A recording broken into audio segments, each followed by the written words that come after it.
let's talk about what we put in a babysitting binder to help us become better babysitters and better organized. Hey sitters, welcome back to another video. It is Lydia, thanks for joining me. And today we are going to talk about babysitting binders, how to get us organized so that we can grow our business if that is our goal. I do want to say I do not use a babysitting binder anymore, but a babysitting binder is what helped me build my business, become a better babysitter, and now I own my own childcare business, managing 12 babysitters with about 300 clients. So with that being said, I couldn't be paper anymore. I couldn't use paper. I had to go digital, not only for my team, but if I had 300 clients filling out papers, my binder would be up to here.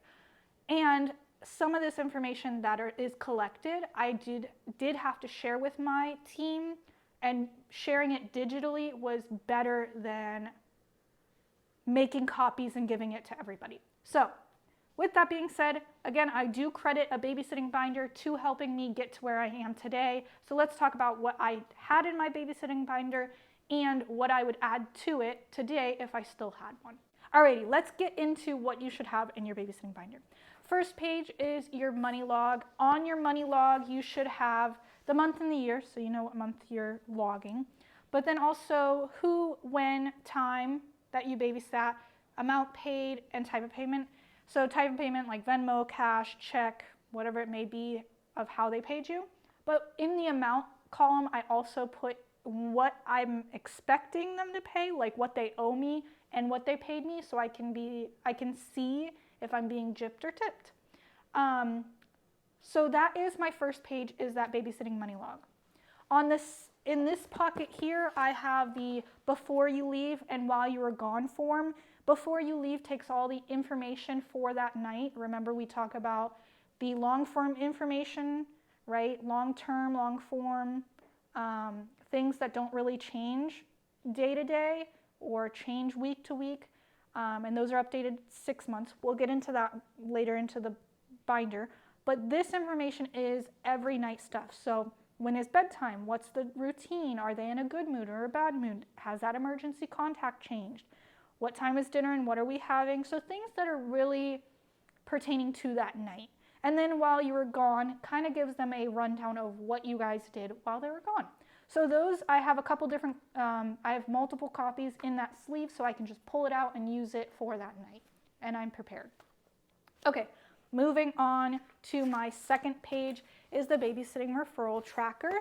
This tracks where my clients are coming from and who I need to thank, really, right? Because we talk about sending out thank you cards to families that refer your name so that they're prompted to refer your name even more. So this referral tracker is basically how I built my business. This is the foundation of how my business grew. My business grew through word of mouth, through referrals. So we're tracking this and being thankful to those who were sharing my name and referring me to other families. It was important that they understood that I was very thankful that it was helping me in getting to my goals and reaching my goals. Because if you don't let them know, they can't read your mind and they're not going to know. So I record the family that referred me, the family that they sent me to, so both families, date when the new client booked, the referral number, so how many times this family referred me to another family, right? So the Smith family referred me to the Weston family and then referred me to the Cutts family, you know? So how many referrals has this one family sent me? Because if they get to a certain number, I like to send them something other than just a thank you card for them to be recognized, really. And then in one column, it's a thank you card sent and the date the card was sent. And then if there was a gift card or something else sent with it. Again, this was huge when I was starting my business and building my business because again, the biggest way for a business to go is through word of mouth. And if you encourage people to do so, the more they will do it. Okay, moving on to the next one. So just like I send out thank you cards to clients who refer me, I send out birthday cards to the kids that I babysit for. So you have the child and the date of their birthday in January, the child and the date in February, so that you can visually look at it and see it and make sure those cards are going out on time. Here's a tip. When you do send out those cards, make sure that you're sending them a couple days before their actual birthday so that they get them in time and that they're not late. Now that I have about 300 clients, that is a lot of kids because clients don't just have, some of my clients don't just have one. One of my clients has 5 kids. So what I do is that I sit down between the week of Christmas and New Year's, and I'll sit down and write out all the birthday cards for the year. This way I'm not missing anybody, and as my clients fill out that form and they come in throughout the year, if their birthday hasn't passed, I make sure that I add them to that group. So it's all done at the beginning of the year. Now, I have built a relationship with a restaurant that has given me cards to put in the birthday card that gives them a free treat. So now there is something in those birthday cards, but it's a partnership, so it's not coming out of my pocket. The kids have loved it. I get pictures and videos sent all year long of these families and their kids with that card and them going to get that treat. So if you're looking for a partnership or a way to advertise, that is a perfect way to do so.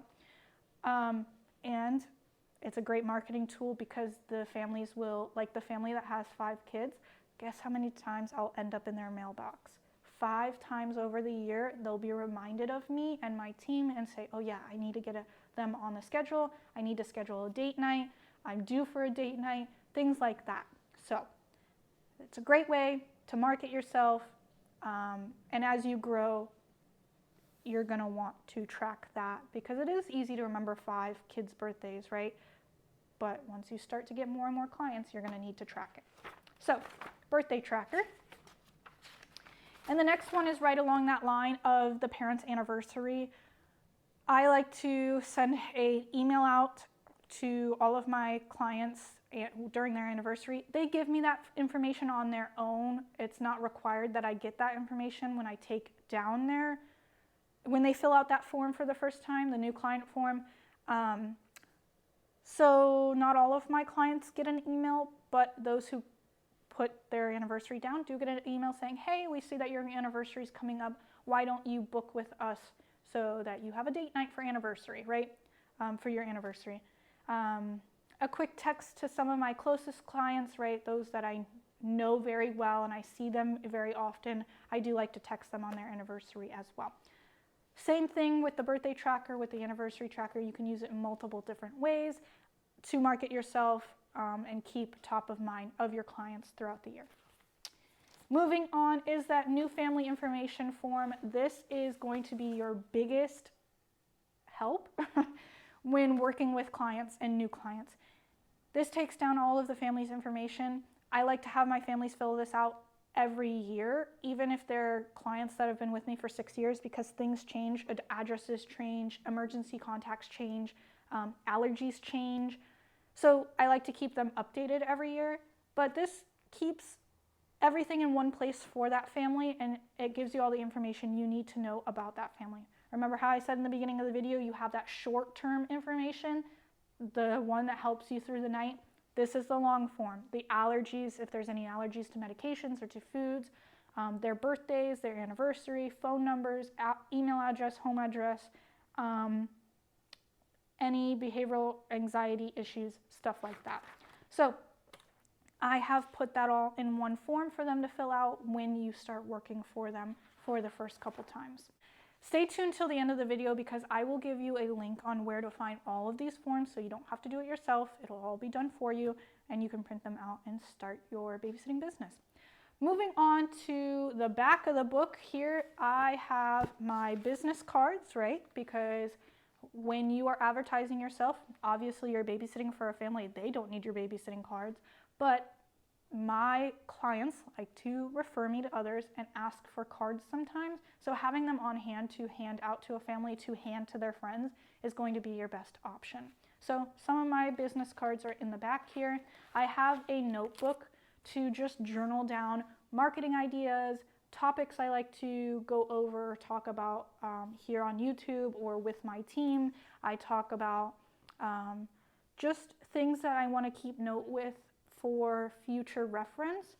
It's good to just have a notebook and pencil on hand for anything. And then I also keep in the back of my babysitting binder my CPR certification, just so if a family would like to see it, it's there and I can show them that it is up to date, it is true, and I did get CPR certified. So keeping on hand all your certifications that pertain to babysitting will be nice as well to keep in your babysitting binder. And that is everything that is in my babysitting binder. I think it is very important, again, to hold on to a babysitting binder, to take one with you, especially in the beginning of babysitting. It doesn't matter if you have 1 client, 5 clients, 20 clients. Tracking what you're doing will help you build a business later on. Obviously, I've built my business. This is where I got started, and I highly recommend it to all babysitters. So a couple other tips that I would suggest about a babysitting binder. When you start to get to 5, 10, 15 clients, holding their information on you when you're going out and babysitting is not the best idea. That's information that is kept for you. Like, you should keep that information for yourself. So you've got to be careful about how much information you're holding in your binder. So take out those who you're not babysitting for, keep the one that you are babysitting for in there, and then switch it out every time you go to babysit with the client that you are babysitting for. That's information for your eyes and your eyes only, so if this binder gets stolen or if your kids like to go through your stuff, you don't want them going through other people's information. Another thing is keeping your calendar with your babysitting binder. I didn't have a calendar because everything's digital for me, but keeping a calendar right here on the first page is going to be helpful as well, so you know where you're supposed to be at what time and on what day, and you're not skipping babysitting gigs or double booking yourself, so keeping a calendar with you as well. Now, where can you find all of this? Because I did this all. I already have it all planned out and drawn out for you guys. You guys can find this on my website at littlebugs.com, LittleBuzzz.com, under the shop tab. At the very top, there's going to be a shop tab. Under there, you can find all of the games that I have created for educational games, but you'll also find this a bundle of these papers that will help you create a babysitting binder. Again, this is how I got started, and now I am managing a team of 12 with about 300 clients in the area. So I highly recommend it. It is a great option for you if you are looking to build a business instead of just babysitting just because. Thank you guys so much for watching. I appreciate it. See you in the next video.